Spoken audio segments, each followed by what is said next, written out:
Alright, let's talk Aston Martin. You hear that name and what pops into your mind? Probably something sleek, sophisticated, James Bond level cool, right? For over a century, Aston Martin's been killing it with these luxury cars. Cars that combine beauty and power in a way only the British could. But once upon a time, Aston Martin decided to mix things up a lot. Imagine this, an Aston Martin, but with the soul of an American muscle car. It sounds almost impossible, right? But in the 90s, that's exactly what happened. The result?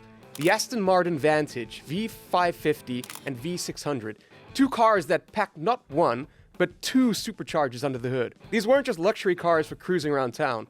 No, they were beasts on the road. Today we're going deep into the story behind these wild machines that pushed Aston Martin far beyond its comfort zone. Buckle up, we're diving into the history of the British Hellcat. To really get what made the V550 and V600 so special, you have to understand what was going down in the auto world during the 1990s. This was a crazy time for car lovers. Technology was moving fast.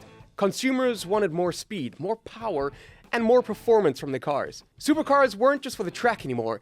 They were starting to show up in driveways. Ferrari and Lamborghini were leading the pack. Take the Ferrari 550 Maranello, for example. Nearly 500 horsepower and one of the top supercars of the era. Meanwhile, Lamborghini dropped the Diablo, which wasn't just a car, it was a statement. Fast, flashy, and totally untamed. On the other side of the Atlantic, America was having its own performance renaissance. Muscle cars were making a serious comeback. The Dodge Viper, that thing had a monstrous V10 engine with 450 horsepower, and Chevy was putting out the Corvette ZR1, a 405 horsepower beast. It was a time when speed ruled, and car enthusiasts were in heaven. Aston Martin? Well, they were in a kind of a weird spot. They were the kings of luxury, known for grand tours that were beautiful and comfortable, but not necessarily the fastest things on the road. By the mid-90s, they were still making gorgeous cars, but the world was moving towards raw speed. That's when Ford, who had taken over Aston Martin back in 1987, decided to shake things up. Ford wasn't new to the world of muscle cars and high performance. The Mustang SVT Cobra was already out there. They knew how to crank up the horsepower, and they had an idea. What if Aston Martin kept its luxury style, but got a massive injection of muscle? It was a bold move, and it would result in one of the most extreme cars Aston Martin had ever built. Before we get into the V550 and V600, we need to talk about the car that started it all, the Aston Martin Virage. Launched in 1989, the Virage was Aston Martin's flagship model. Designed to replace the old V8 model that had been around since the 70s, Aston Martin needed something new to compete in the high-end luxury market. And the Virage was their answer. It was a sleek, modern car with a 5.3-liter V8 engine that put out 330 horsepower. Respectable for the time. Now, the Virage was meant to be the ultimate grand tourer. It had a double wishbone suspension in the front and a Wattsling setup in the rear. This gave it a solid balance between performance and comfort, making it a dream for long road trips. But despite its solid specs, the Virage wasn't exactly a hit. For starters, it was a heavy car, about 4,000 pounds. And even with that V8 engine, it struggled to keep up with the lighter, more agile supercars of the day. Plus, its design, while modern, wasn't to everyone's taste. Some people thought it looked too much like the Lagonda, Aston Martin's futuristic sedan, and that connection didn't do it any favors. Then there was the issue of timing. In 1993, new US safety regulations required cars to have airbags, and the Virage didn't. Aston Martin didn't bother to update their cars for the US market, which meant it couldn't be sold there after that point. With limited sales and a design that didn't wow everyone, the Virage struggled. Between 1989 and 2000, Aston Martin produced fewer than 1,000 Virages, making it one of the rarer models. But instead of scrapping the whole thing, Aston Martin saw potential. They decided to take the Virage and turn it into something way more powerful. And that's how we ended up with the Vantage models. By the early 90s, Ford was fully in charge of Aston Martin, and their philosophy was simple: more power. Ford had been building cars like the Mustang Cobra, so they knew a thing or two about making fast cars. And for the new Vantage, they had a clear solution: superchargers. Supercharging wasn't exactly new for Aston Martin, but it had never been a core part of their identity. Most of their cars were naturally aspirated, relying on finely tuned engines and lightweight construction. By the 90s, that approach wasn't cutting it anymore. Supercars were getting faster and more powerful, and the Virage was starting to fall behind. So what did Aston Martin do? They didn't just slap one supercharger on their V8s, they went with two. Yeah, twin Eden superchargers, pushing the engine's output to a staggering 550 horsepower and 555 pounds-of-foot torque. Let me put that into perspective. Ferrari's 550 Maranello had 485 horsepower, and Lamborghini's Diablo had 485 as well. The V550 was packing more power than both of those cars. This was a massive leap forward for Aston Martin.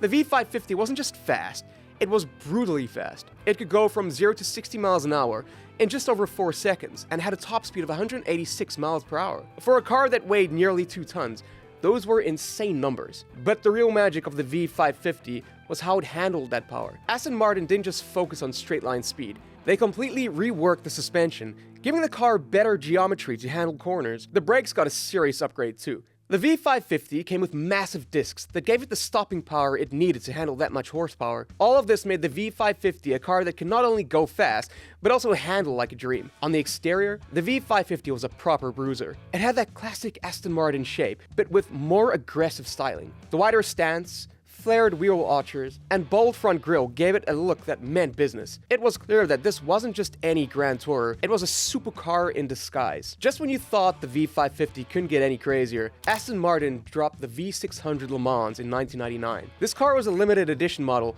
that took everything great about the V550 and cranked it up even further. Aston Martin only made 40 of these, so they're incredibly rare. But for those lucky enough to own one, it's something truly special. The V600 took the same 5.3-liter V8 engine and tuned it to 600 horsepower and 600 pounds per foot of torque. With that kind of power, the V600 could go from 0 to 60 miles per hour in 3.9 seconds and hit a top speed of 199 miles per hour. Those numbers put it right up there with the fastest cars of the day, including the Ferrari 360 Modena and Porsche 911 Turbo. But it wasn't just about speed. The V600 Le Mans was designed to handle like a race car. It had a revised suspension with Coney dampers and a new anti-roll bar that gave it more stability at high speeds. The brakes were even bigger than that of the V550, with 378mm discs up front and 362mm in the rear, making sure the car could stop just as quickly as it could accelerate. The exterior of the V600 was more aggressive too. It had a new grille, vented front fenders,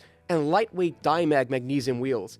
These upgrades didn't just make the car look meaner, they improved its aerodynamics, helping it slice through the air more efficiently. Inside, the V600 had a more race-inspired feel. It still had the luxury touches you would expect from Aston Martin, but it also had unique titanium accents, a larger tachometer, and some upgraded electronics to make it feel more track-ready. And here's the cool thing. If you already owned a V550, you could send it back to Aston Martin's work service department and have it upgraded to a V600 spec. For £43,000, about $65,000 at the time, Aston Martin would upgrade your car's engine, suspension, and brakes, turning your V550 into a V600. Not a bad deal for getting one of the most powerful cars Aston Martin ever made. So here's the question. Why aren't the V550 and V600 as famous as they deserve to be? Part of it comes down to timing. In the late 90s, Aston Martin's DB7 was stealing all the headlines.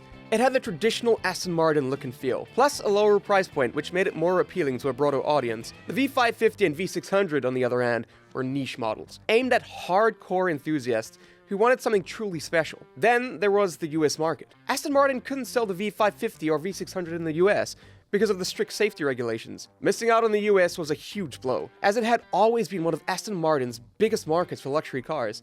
With limited sales and high production costs, Aston didn't build many V550 or V600 models. Fewer than 300 were made in total. But despite their limited numbers, these cars have built a cult following over the years. Enthusiasts who know what they're looking at and understand that these cars were ahead of their time. They weren't just Grand Tourers, they were some of the most powerful cars Aston Martin ever built. Today, if you can find a V550 or V600 for sale, it's going to cost you. Prices for these rare cars have skyrocketed in recent years, with well-maintained examples fetching well over $400,000. What makes the V550 and V600 so special is that they dare to be different. They combine British craftsmanship with American muscle in a way that hadn't really been done before, and hasn't been done since. They may not have sold in huge numbers, but they've earned their place in the annals of automotive history as two of the most powerful and audacious cars Aston Martin ever produced. The Aston Martin V550 and V600 are more than just cars. They're symbols of what happens when a company takes a big risk. These cars prove that you could mix British luxury